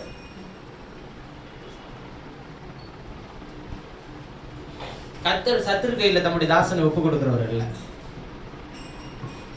சரி, அவன் போனது சிறைச்சாலைக்கு. என்ன தண்டனை வாங்கிட்டு போனா? என் மனைவியை பலவந்தம் பண்ண நினைத்து போல. ஒருவேளை ராஜா அத மரண தண்டனை வீசியிருந்தானே என்ன பண்றது? ஒரு அதிபதியினுடைய வீட்டுக்கு நீ போயே இப்படி பண்ணியிருக்கியான்னு சொல்லி ஒரு மரண தண்டனை விரிச்சு நான் என்ன பண்றது? மரண தண்டனை விதிக்க விடல. அங்கேயும் சிறைச்சாலையிலும் கர்த்தர் அவனை என்ன பண்ணினாரா? உயர்த்தினார். உயர்த்தினாருன்னா சிறைச்சாலை விட்டு வெளியே வந்துட்டாருன்னு அர்த்தம் இல்ல. நிறைய பேருக்கு நிறைய விஷயம் புரியுறது இல்ல. யோசேப்பை உயர்த்தினவர் நம்மளே உயர்த்துவா. எங்க உயர்த்தினார்? சிறைச்சாலையில உயர்த்தினார். உன்னை எவ்வளவு நாள் அதுக்குள்ள வச்சிரு, எங்க போனாலும் கர்த்தர் உன்னை உயர்வா வச்சிருப்பார். இப்ப நான் ஜெயில் பரப்புறேன் இப்படி செய்துட்டு அவன் போனான் அநியாயமாய். அதனால கர்த்தர் அவனோட. அப்ப 2 பேர், இவன் சொப்பனம் பார்க்கல. நல்லா விளங்கிக்கோங்க, இவன் சொப்பனம் பார்க்கல. பானபத்திரக்காரனும் சேபாகியும் ஒரு சொப்பனத்தை காண்கிறார்கள். நீ ஒருவனை பார்த்து சொல்லுகிறாய், நீ மரிக்க போகிறாய். இன்னொருவனை பார்த்து சொல்லுகிறாய், நீ ராஜாவுக்கு முன்பாக நிற்கும் போது என்னை நினைத்துக்கொள். அவன் மறந்தே போயிட்டான். ஆனா ராஜா ஒரு சொப்பனம் பார்க்கிறான். அதை எகிப்தியர் எல்லாருக்கும் முன்பாகவும் ஞானிகளுக்கு முன்பாக பேசும்போது இவன் நினைவு கூறுகிறான். நம்முடைய சொப்பனத்துக்கு ஒருத்தவன் வியாக்கியானம் சொன்ன மாதிரியே நம்மளே கர்த்தரை கொண்டு வந்து இங்க நிப்பாட்டி வச்சிருக்கிறாரு. ஒருவேளை இந்த சொப்பனத்துக்கு அவனால் வியாக்கியானம் சொல்ல முடியுமோ அப்படின்னு ரிமைண்டர் பண்ண வைக்கிறார். அவனை மறக்க வச்சவர் யாரு? அது அவருதான். இவனுக்கு அந்த ஞாபகத்தை உண்டாக்குனவர் யாரு? அதுவும் அவருதான். இப்ப சொப்பனை நிறைவேற தகப்பனை விட்டு பிரிய வேண்டியதா இருக்கு. அவன் எப்படி நினைச்சிருப்பா நீங்க நினைக்கிறீங்க? நீங்களா சொல்லுவீங்களா? யாருமே இல்லை, எனக்குன்னு யாருமே இல்லை. சகோதரர்களே என்னை இது பண்றாங்க, என்னோட இருக்கிறவங்களே என்னை காயப்படுத்துறாங்க. யோசேப்பனுடைய நிலைமையும் உங்கள் நிலைமையும் யோசித்துக்கோ. கிறிஸ்துவுக்காக நம்புது. நீ எதுக்காக? கர்த்தர் உங்களை எதுக்காக வச்சிருக்க? உங்களே எதுக்காக தான் வச்சிருக்க? யாருக்கு ஜீவ ரட்சணை செய்யும்படிக்கு கர்த்தர் அவனை அனுப்பினா? இந்த எந்த குடும்பம் வித்து போட்டுச்சா அந்த குடும்பத்துக்கு ஜீவ ரட்சணை செய்யும்படிக்கு தான் கர்த்தர் அவனை எகிப்துக்கு அனுப்பினார். எத்தனை தலைமுறை எகிப்துக்கு போகாதபடிக்கு கர்த்தர் வேலை எடுத்து பாதுகாத்தார் தெரியுங்களா? ஆபிரகாம் விடல, ஈசாக்கு விடல, யாக்கோபு விடல. ஆனா யோசேப்பு அவர்களுக்காக விட்டார். நான் நேசிக்கிற புத்திரனை அந்த இடத்துக்கு அனுப்பினார். இதுல கர்த்தர் செய்த அற்புதமான விஷயம் என்ன தெரியுங்களா? யாக்கோபும் சாகல, யோசேப்பும் சாகல. ஒண்ணு யோசேப்பாச்சி செத்துருக்கணும், இல்ல யாக்கோபாச்சி செத்துருக்கணும். வேதனையிலேயே சோகத்திலே என்ன பண்ணிருக்கலாம்? வரிச்சிருக்கலாம். இவரோட ஸ்பெஷாலிட்டி என்னன்னா, உன்னை சாவ விட மாட்டார், அதே நேரத்துல உன் விருப்பப்படி உன்னை வாழ விட மாட்டார். இதுல ஆண்டவர் கற்று கை தேர்ந்தவர் ஆண்டவர். கேட்டாரா இல்லையா யாக்கோபு? யோசேப்பை கொன்று போட்டது போல நீ பென்யமீனை கூட்டிட்டு போய் அவனை கொலை செய்யலாம் முடிவு பண்ணிட்டீங்களா? அந்த கிழமை மண்டையில நல்லா ஏறி இருந்தது என்னன்னா, என் பிள்ளைங்க எல்லாம் இவன் தான் கொண்டு போட்டுட்டாங்க அப்படின்ற முடிவுல இருந்தான். கேட்டது நீங்க போய் ஆதியாகமத்தின் புத்தகத்துல வாசித்து பாருங்கள். யோசேப்பு இன்னும் உயிரோடு இருக்கிறானா கேட்டா, ஆல்மோஸ்ட் அவன் என்ன நினைச்சிருந்தாங்க, அவன் செத்துட்டான். யாக்கோபை பொறுத்தளவுல அவன் மரிச்சு போயிட்டான். இவங்க செஞ்ச காரியம் ஏன்னா இவர்கள் கொண்டு போய் துணிய கிழிச்சு அது அவர் ஆட்டுக்குட்டியோட ரத்தத்தை தோய்ச்சு மிருகங்கள் பீறி கொண்டு போயிருச்சுன்னு சொல்லிட்டான். ஆனா நடந்தது என்ன? அந்த அந்த திருட்டு வேலை பண்ண கூட்டம் பூரா வீட்டுக்குள்ளதான் இருக்கு. இப்ப இந்த வேலை செய்யற ஆள் பூரா இங்க சர்ச்சில தான் இருக்கு. ஏன் நான் சொல்றேன்னு கேட்டா, அத்தனையும் கிறிஸ்துவை என்ன விதத்தில் அறிந்து கொள்ள வேண்டும், அவர் எப்படிப்பட்டவர், அவர் என்ன கிரியைகளை செய்திருக்கிறார் பாருங்க. 12 இருந்துச்சுன்னா ஒண்ணுக்கு தான் அது தெரியும், மீதி 11 அதுக்கு எதிரா இருக்கும். ஆனா நான் திரும்ப சொல்றேன், ஒரு நாள் அந்த 11 அரிக்கட்டுகளும் திரும்பி வந்து நீங்க வணங்கி கொள்ளும். நீ கர்த்தருடைய கிரியை மாத்திரம் செய், வார்த்தைக்கு மாத்திரம் செவிக்கொடு. அப்ப வேதம் என்ன சொல்லுகிறது? யோசேப்பும் கேட்கிறான். யாக்கோபு கேட்டது மட்டும் இல்ல, எவனே யோசேப்புக்கு தெரிஞ்சு போச்சு வந்தது இவங்க தான். ஆனா சகோதரர்களுக்கு என்னன்னு தெரியாது, இதுதான் யோசேப்புன்னு தெரியல. அப்ப கேட்கிறான், என் தகப்பன் இன்னும் உயிரோடு இருக்கிறாரா? தேவ சித்தம் நிறைவேற வரையும், ஏன்னா சூரியன் வணங்கணும்ல, நிறைவேற வரையும் அதுவும் சாவு விட மாட்டாரு, அந்த அரிக்கட்டுவையும் சாவு விட மாட்டாரு. உன்னை சாக நீயா கேட்டாலுமே உனக்கு வாழ்ன்றா உனக்கு என்ன வராது, வராது. அவர் சித்தத்தை செய்து முடிக்கிற வரையும் உனக்கு வச்சிருப்பார். அதனால சந்தோஷமா இரு. போனா போயிட்டு போறேன், அதுக்கப்புறம் என்னை தூக்கி போடுவீங்களா? அதுதான் உனக்கு கவலை. யாரோ தூக்கி போறாங்க, வச்சுட்டு போறாங்க, இல்ல வீட்டுல வீரோக்குள்ள கூட எடுத்து என்ன பண்ணிக்கிட்டோங்க, ஊட்டி கூட வச்சுக்கிட்டோம். எங்க கொண்டு போய் போடுவீங்க? முழிச்சிருந்தா நீ பாரு, இல்ல என்ன இங்க போடாதுன்னு சொல்லி நான் வேற இடத்துல மாத்தி என்ன பண்ணி விடுறேன் போறேன். ஐயா, நமக்கு எது தேவை நல்லா கவனிச்சுக்கோங்க. நீங்கள் ஜீவிக்கிற இந்த நாட்களும் நீங்கள் மரிக்க போகிற அந்த நாட்களும் இடைப்பட்ட இடைவெளியில் உங்களுக்காக பேச, உங்களுடைய காரியங்களை சரிபடுத்த அல்லது உங்களுடைய ஜீவியத்தை சீர்படுத்த அங்க ஒரு நபராலும் கிரியை செய்ய முடியாது. இங்க ஜீவிக்கிற ஒவ்வொரு நாளும் கிருபையின் நாள், இங்க ஜீவிக்கிற ஒவ்வொரு நிமிஷமும் கிருபையின் நிமிஷம். நாம் கர்த்தரிடத்துக்கு மனம் திரும்ப வேண்டும் என்று அவர் விரும்புகிறார். நம்மை சீர்படுத்தி சரிபடுத்தி தம்முடைய ராஜ்யத்தின் புத்திரர்களை எடுத்துக்கொண்டு போக வேண்டும் விரும்புகிறார். நடந்தது என்ன? யோசேப்பை சந்திக்க யாக்கோபு வந்தார், யாக்கோபை சந்திக்க யோசேப்பு போகவில்லை. ஐயா, உனக்கான ஜீவ ரட்சகராக இயேசுவை சந்திக்க நீங்கள் தான் ஒரு நாள் அவரை தொழுது கொள்ள போகணும். அதுக்கு இப்ப நல்லா தொழுது போங்க. அவர் உங்களுக்காக 2000 வருஷத்துக்கு முன்பாக விற்கப்பட்டார், அடிக்கப்பட்டார், நொறுக்கப்பட்டார். அவர் எல்லாருக்கும் சமாதானத்தை உண்டு பண்ண மாக்கினே அவர் மேல் வந்தது. நீ மறுபடியும் கர்த்தரிடத்துக்கு திரும்பி வா. உனக்கு முன்பாக இருக்கிற பாகாலை தொழுது கொள்ளாது, தேவனை மாத்திர தொழுது கொள். பாகாலை தொழுது கொள்றதே ராஜா தானே, அதெல்லாம் நீ பேசாத. நீ கத்தரை தொழுது கொள். கர்த்தருடைய வார்த்தையை மாத்திரம் தொழுது கொள். சுத்தி இருக்கிறவங்க எல்லாமே இப்படி இருப்பாங்க, நான் மட்டும் எதுக்கு சரியா இருக்கணும்? அப்படி எலியா நினைச்சிருந்தாருன்னா வானத்திலிருந்து அக்கினி இறங்கி இருக்காது. நீ பலிபீடத்தை சரியாய் செட் பண்ணிடு.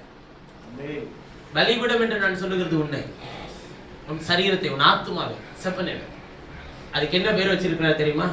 இஸ்ரவேல், என்னுடைய பிள்ளை என்கிற அதிகாரம். அவருடைய நாமத்தின் மேல் விசுவாசம் உள்ளவர்களா இவரை ஏற்றுக்கொண்டவர்கள் எத்தனை பேர்களோ அத்தனை பேரும் அவர் பிள்ளையாக முடியாது. அந்த ஆத்துமா தாங்க அவருக்கான பலிபீடம். தேவன் நமக்கு தம்முடைய வார்த்தையை அந்த பலிபீடத்தின் மேல் வைத்து உங்களை பரிசுத்தமாக்கி உங்கள் மேல், அதான் சொல்ற, உங்கள் சரீரங்களை ஜீவ பலியாக ஒப்பு கொடுங்க. அந்த பலிபீடத்தின் மேல சரீரத்தை என்ன பண்ணிடணுங்க? தகனிச்சிடும். ஆத்துமா என்கிறதான வசனத்துக்கு மேல சரீரத்தை எண்ணங்களை அழிச்சிட்டு உள்ளான மனுஷனாகிய ஆத்துமாவை பலனடைய செய்ய செய்ய பழைய மனுஷனாகிய அந்த பழைய குணாதிசயம், அதான் உங்கள் பேராகிய குணாதிசயம். யாக்கோப்புக்குன்னு ஒரு பேர் இருந்துச்சுல, யாக்கோப்புக்குன்னு ஒரு குணாதிசயம் இருந்துச்சுல, அதை அழிச்சு போடுவார். ஈசாக்குன்னு ஒரு குணாதிசயம் இருந்துச்சுல, அதை அழிச்சிருவார். ஆபிரகாமுக்கு ஒரு குணாதிசயம் இருந்துச்சுல, அதான் உங்களோட ஒரு பக்கம், அதை அழிச்சிட்டு உங்களுக்குள்ள இருக்கிற இன்னொரு பக்கமாக்கி அவரை உங்கள்கிட்ட காட்டுவார். நீங்க யார்ட்டையும் இன்னொரு பக்கத்தை காட்ட வேணாம். அந்த மாதிரி பேச்சும் பேசவும் தேவையில்லை. நமக்கு பார்த்துக்க தெரியும், எல்லாரையும் தெரியும். சரி, நான் இப்பொழுது உங்களிடத்தில் கேட்கிறேன், நமக்கும் அரசியலுக்கும் ஏதாவது சம்பந்தம் இருக்கா? சம்பந்தம் இல்ல. ஏன் சம்பந்தம் இல்லைன்னு சொல்றோம்? அரசியல் என்பது என்ன? உலகத்துல, அது உலகத்துல இருக்கு. அப்ப நாம எங்க இருக்கிறோம்? நாமளும் உலகத்துல தான். நம்ம உலகத்துக்கு இருக்கிற காரியங்கள் இல்ல, உலகத்துல இருக்கிற காரியத்துல இல்ல. இப்ப நீங்க ஓட்டு போடுவீங்களா மாட்டீங்களா? அது ஜனநாயக கடமை. யாருக்கு ஓட்டு போடுவீங்க? ஜனநாயக கடமை. யாருக்கு ஓட்டு போடுவீங்க? யாருக்காச்சும் ஒருத்தருக்கு தான். அதான் யாரு எதுக்கு சம்பந்தம் இல்லைன்னு சொல்றீங்களோ அதுல ஒருத்தர் என்ன பண்றீங்க? தேர்ந்தெடுக்கணும். மக்கள் ஆட்சியில கடமை. ஆனா அதுக்கு உங்களுக்கு என்ன இல்ல? சம்பந்தம் இல்ல. எந்த விதத்திலயும் அது பொருத்தி வரல. இப்ப இப்படி கேக்குறாங்கன்னு வச்சுக்கோங்களேன். இப்ப நீங்க திடீர்னு இப்ப உங்களை சொல்றாங்க, நீ நல்ல உனக்கு செல்வாக்கு இருக்கு, நீ இந்த ஊர்ல ஒரு கவுன்சிலரா நில்லுன்னு சொல்றாங்கன்னு வச்சுக்கோங்களேன்.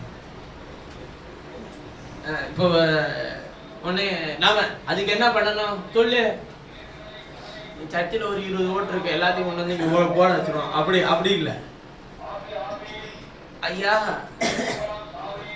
இப்ப இந்த கட்சிகள் எல்லாத்துக்கும் ஒரு கொள்கை இருக்குல்ல, அந்த கொள்கைக்கும் உங்களுக்கும் என்ன இல்லை?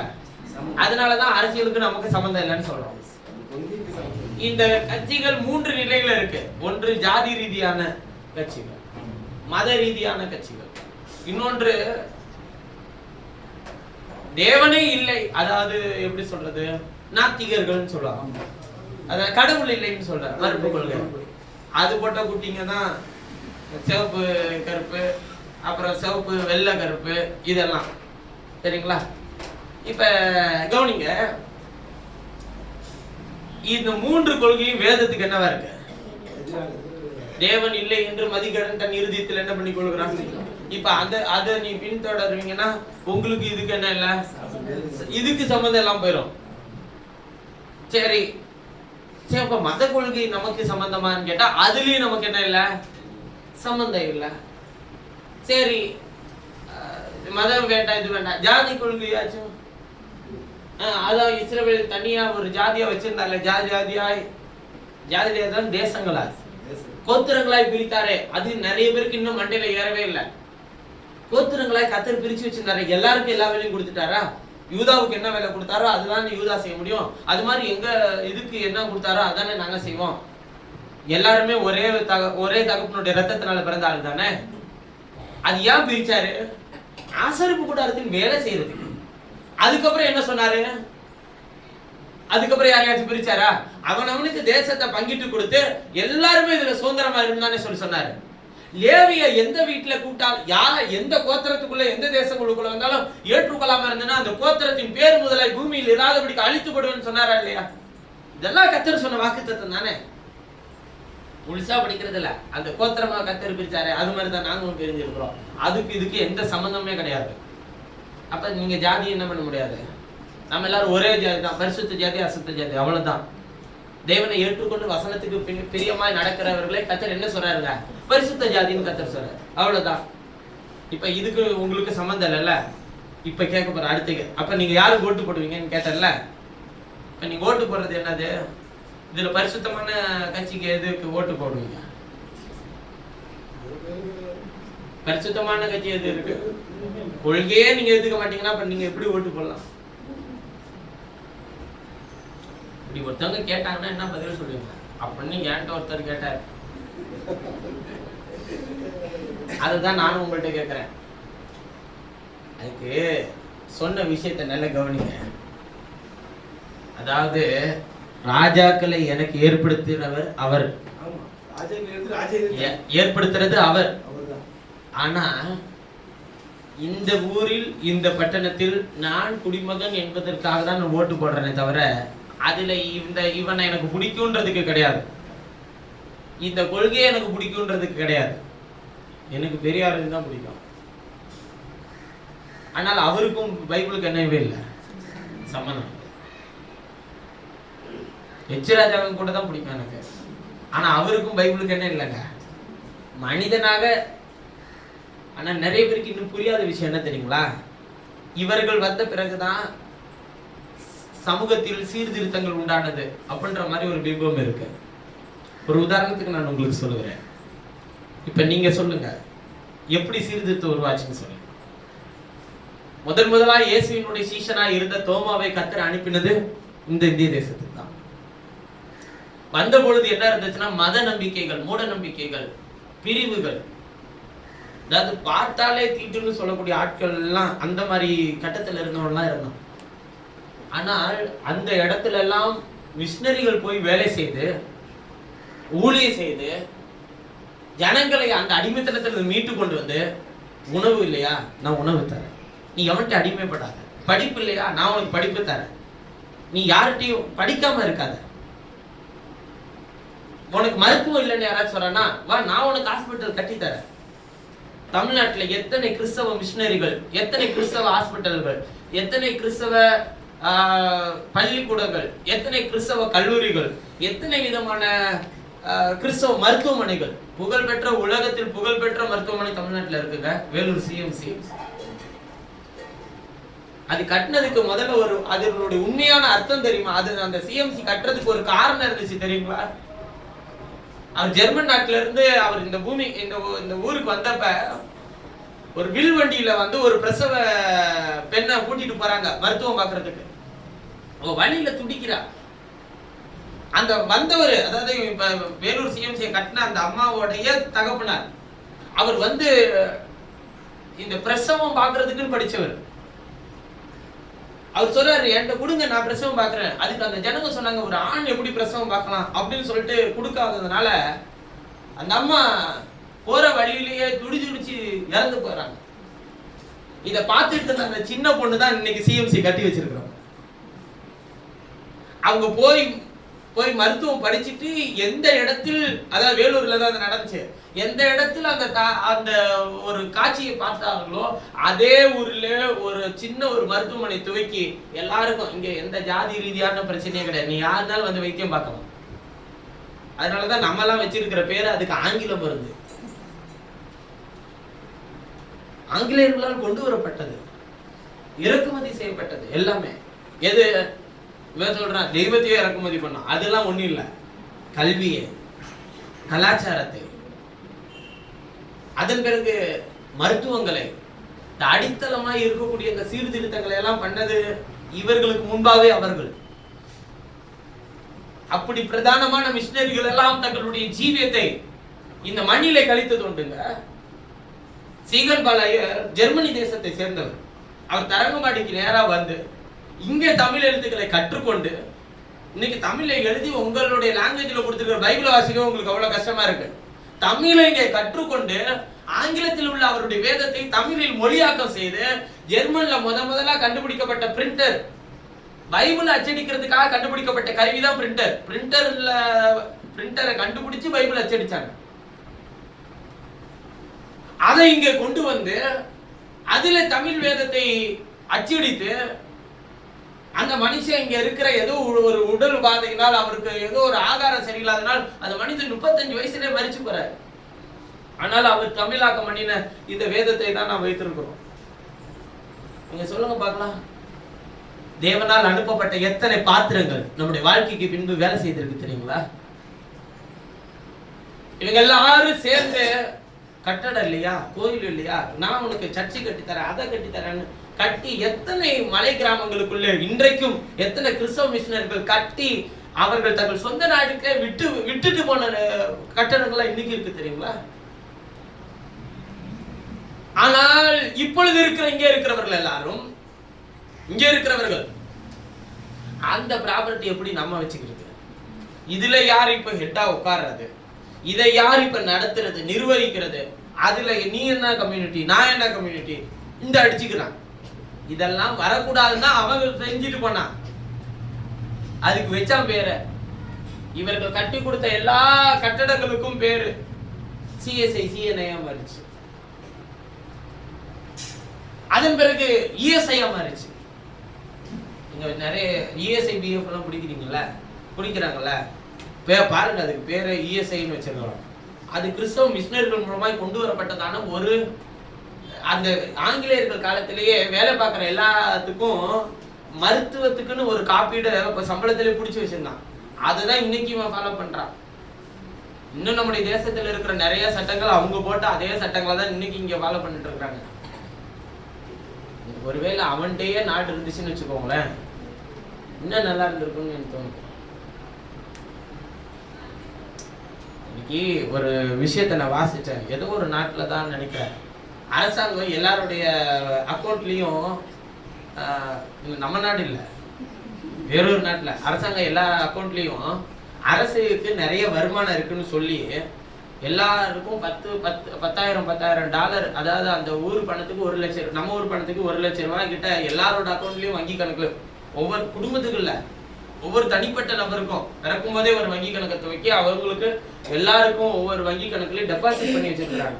ஒருவேளை இந்த தேசத்துல ஏதாச்சும் பஞ்சங்களோ நெருக்கடிகளோ வந்தா அந்த அரசாங்கம் போட்ட இந்த வைப்பு தொகை வந்து அவர்களுக்கு, அந்த நபருக்கு எந்த ஊருக்கு போனாலும் எந்த நாட்டுக்கு போனாலும் அது உதவியா இருக்கும்னு சொல்லி, இங்க உங்க வங்கி கணக்கை திறந்து பாருங்க, உங்க வங்கி கணக்குலயே ஒண்ணு இல்ல, உங்க பேர்லயே இந்த அரசாங்கம் என்னதான் பண்ணி வச்சிருக்க, வச்சிருக்கு, இன்னும் வச்சுக்கிட்டே இருக்கும். எங்கேயாச்சும் வெளியே போனி 2 லட்சம் கட்டணுமா, கட்டினாதான் அதெல்லாம் தீராது. காரணம் நாம் வசிக்கக்கூடிய தேசம் அப்படிப்பட்டது. அதுக்காக நீங்க இப்ப தமிழ்ல இல்லைன்னு சொன்னா உடனே என்ன பண்ண, நான் பிறந்தது தான் பிரதர். வேதம் நமக்கு எப்படி போதிக்கிறதுன்னு பாருங்க. நல்ல அடித்தளத்தை அவர் போட்டு போனாரு, அது அப்படியே டினாமினேஷன்ல போய் உட்கார்ந்துச்சு. அப்படிதான் இன்றைக்கு உலகத்தின் அதிபதி நம்மளை திசை திருப்ப முயற்சி செய்து கொண்டிருக்கிறார். போஜனம் நல்ல விஷயம் தான் அன்று, ஏனென்றால் அவர்கள் போஜனத்துக்கே கஷ்டப்பட்டார், மரித்துக் கொண்டிருந்தார்கள். மருத்துவம் நல்ல விஷயம் அன்று. இன்னைக்கு தொழுநோய்னா என்னன்னே நிறைய பேருக்கு தெரியாது. ஆனா அதுல எத்தனை பேர் செத்தான்றத நம்முடைய தகப்பனாருடைய காலத்துக்கு முன்னாடி இருக்கிறவங்க எல்லாம் கேட்டு பாருங்க. இன்னைக்கு அம்மை நோய் எல்லாம் வந்துச்சுன்னா அது ஒரு பெருசே கிடையாது. ஆனா முன்பு ஒரு காலத்துல செத்தது எத்தனை பேர் நீங்க கேட்டு பாருங்க. பிளேக் நோய் எல்லாம் இன்னைக்கு பேரு எங்க இருக்குன்னே தெரியாது. செத்தவங்க எத்தனை பேருன்னு கேளுங்க. ஜாண்டிஸ், மஞ்ச காமாலை நோய் இன்னைக்கெல்லாம் வந்துச்சுன்னா அது எல்லாம் ஒரு பொருட்டா இல்ல. ஆனால் இதெல்லாம் இருந்த காலத்தில் அவர்கள் வேலை செய்த போது மருத்துவம் தேவைப்பட்டது, சரிதான். ஆனால் இன்றைக்கும் மருந்துகளை மாத்திரம் வைத்து நம்முடைய விசுவாசத்தை குலைக்க முடியுமா? முடியாது. அவர்கள் செய்த வேலையை நான் ஒரு நாள் துச்சமாக எண்ணிட முடியாது. அவர்கள் செய்த எத்தனையோ நல்ல விஷயங்கள் இருக்கிறது. ஆனால் இன்றைக்கு இருக்கிற சபையினுடைய நிலை எப்படின்னா, அந்த பரிபூரணத்துக்கு நேரா போய் திரும்பி போய் வானத்திலிருந்து அக்கினி இறக்கி பலியை பச்சித்து அது போல நம்மை மறுரூபப்படுத்தி எடுத்துட்டு போக வேண்டிய கடைசி நிமிஷத்துல ஜீவித்துட்டு இருக்கிறோம். இப்ப என்ன நிலையில சபை இருக்குன்னு கேட்டா, எப்படி அந்த 10 கன்னிகைகளும் அயர்ந்த நித்திரையில இருந்தானா அதே நிலையில இருக்கு சபை. அதனாலதான் அவர் சொல்றாரு, மறுபடியும் இருதயத்தை திருப்பி. வானத்திலிருந்து அக்கினி இறக்குச்சுன்னா பலியை மாத்திரம் பச்சிக்காது, அதுல இருக்கிற வாய்க்காலில் இருக்கிற தண்ணீரையும் என்ன பண்ணினதுங்க நக்கி போட்டு உங்களை தேவன் தம்முடைய வார்த்தையினாலும் வார்த்தையின் வெளிச்சத்தினாலும் உங்களை பாதுகாக்கிற வரையிலும் இவ்வுலகத்தின் அதிபதியினுடைய கரத்தில் ஒரு நாள் உங்களை விட மாட்டார். உங்களை அழிக்கிறதுக்கு இந்த உலகத்தில் எந்த சக்திக்கும் என்ன இல்லைங்க, அதிகாரம் இல்லை. அது முதல்ல நல்லா தெரிஞ்சுக்கோங்க. தேவன் அனுமதிக்காம நீ குழியும் போக மாட்ட, போத்திபார் வீட்டுக்கும் போக மாட்ட. தேவன் அனுமதிக்காம உன்னை எங்கேயும் விட மாட்டாருங்க, சிறைச்சாலைக்குள்ளும் போக மாட்டார். அப்போ உங்களுடைய வாழ்க்கையில எந்த நிலையில் நீங்கள் இப்பொழுது இருந்தாலும் அது தேவன் அனுமதித்தது. அதில் நீங்கள் யாரை வெளிக்காட்ட வேண்டும் என்றால் தேவனை. போத்திபாருக்கு வீட்டுக்கு தான் வந்தாச்சு, அதனால கர்த்தருக்கு பயப்பட தேவையில்ல. யோசேப்பு நினைச்சிருந்தா சிறைச்சாலைக்கு தான் வந்தாச்சு, எங்க தரிசனம் நிறைவேறிச்சு. யோசேப்பு நினைச்சிருந்தா எந்த இடத்தில் இருந்தாலும் உன் நினைவு கர்த்தரை சார்ந்து இருக்க வேண்டும். உனக்கு என்ன நெருக்கடி இருந்தாலும் உன் நினைவு கர்த்தரை சார்ந்து இருக்க வேண்டும். நான் தேவனுடைய பிள்ளை, தேவனால் அபிஷேகம் பண்ணப்பட்டோம். நான் இதை பேசினால், நான் இதை செய்தால் அது சரியா இருக்குமா? அவர்கள் என்ன நினைக்கிறார்கள் என்பதை விட நான் இதை செய்தால் அவர்களுடைய பார்வையில் என் தேவன் எப்படி தெரிவார்? நான் பேசுறதுல தெரியுமா, நான் நடக்கிறதுல தெரியுமா அவனுக்கு? அதனாலதான் சொல்றாரு, உண்மை உள்ளவைகள் எவைகளோ, ஒழுக்கம் உள்ளவைகள் எவைகளோ, கற்புள்ளவைகள் எவைகளோ, நீதி உள்ளவைகள் எவைகளோ, நற்கீர்த்தி உள்ளவைகள் எவைகளோ, புண்ணியம் எதுவோ, புகழ் எதுவோ அவைகளே என்ன பண்ணி கொண்டிருங்கள். அப்போஸ்தலனாகிய பவுல் பிலிப்பு பட்டணத்துக்கு எழுதிட்டு போயிருக்கிறார். அப்ப இதே சிந்திச்சுட்டே இருக்கணும்னா ஒவ்வொரு நாள், ஒவ்வொரு நிமிஷமும், ஒவ்வொரு நெருக்கடிகளிலும் நாம் இதை குறித்து சிந்திக்கணும். எங்க ஸ்கூல்ல இதெல்லாம் சின்ன பிள்ளைல இருக்கும்போது கடகடான்னு சொல்லி முடிப்போம். அது பைபிள்ல இருக்குதான்றதே எனக்கு ரொம்ப நாளா தெரியும். அப்புறம் தான் அதெல்லாம் அது ஒரு நல்லா தானே இருந்துச்சு அந்த பள்ளியும். என்றைக்கு கிறிஸ்தவ அமைப்பு அதுல இருந்து விலகுச்சோ அன்னையில இருந்து அதுவும் குடிச்சவரா போச்சு. நீங்க இன்னைக்கு எந்த கிறிஸ்தவ ஸ்கூலு காலேஜுக்கு போனாலும் இங்க எது இருக்குன்றது மனுஷங்களுக்கு தெரியுது, டிசிப்ளின் கத்து கொடுப்பாங்க. ஆனா இன்னைக்கு எல்லா இடமும் குப்பையா மாறிடுச்சு. தேவன் தம்முடைய ஜனத்துக்கு எதை கொடுக்க வேண்டும் என்று விரும்பினாரோ அந்த மெய்யான நோக்கத்திலும் அழைப்பிலும் இருந்து ஜனங்கள் தவறி போய் கொண்டிருக்கிறார்கள். காரணம் அடிமைத்தனம். கர்த்தருடைய பிள்ளைகளை எந்த அடிமைத்தனமும் அடிமைப்படுத்தாதபடிக்கு ஒரு வேறு பிரிக்கப்பட்ட ஒரு ஜீவியத்தை வாழ உங்களை ஒப்புக் கொடுங்கள். தேவன் உங்களை நேசிக்கிறார், உங்கள் இருதயத்தை மறுபடி திருப்பி இருக்கிறார். ஸ்தாபனம் ஒரு அடிமைத்தனம், அரசியல் ஒரு அடிமைத்தனம், இவ்வுலகத்தினுடைய ராஜாக்கள் ஒரு உங்களை அடிமைப்படுத்தி வைத்திருப்பார்கள்.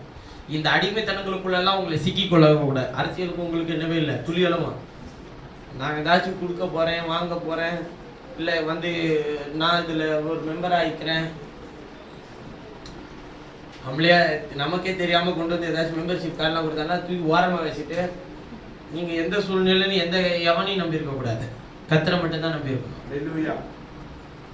இல்லை நான் யாரு தெரியுமா, இந்த அதெல்லாம் சொல்லாதீங்க, தூக்கி ஓரமா வச்சிருங்க.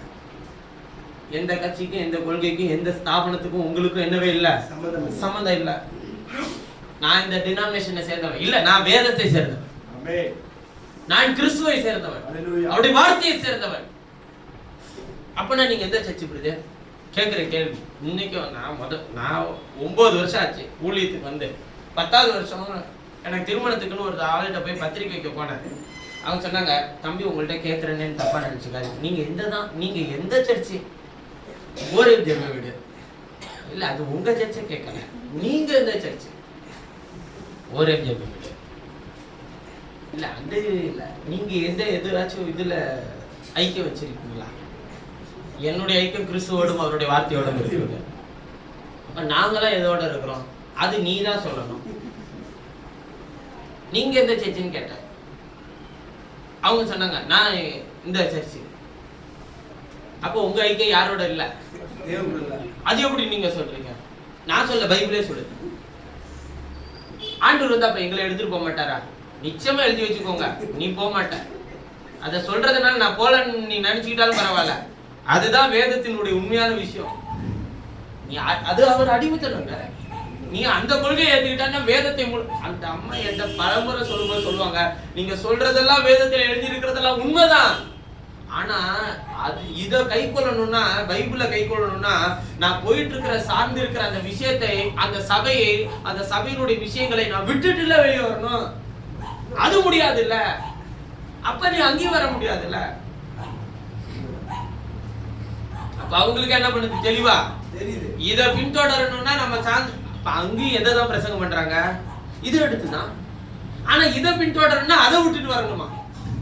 அப்ப அதை விட்டுட்டு வந்தாதான் இதை பின்தொடர முடியும்ன்றத உங்க நாவிலே என்ன பண்றீங்க, அறிக்கை செய்றீங்க.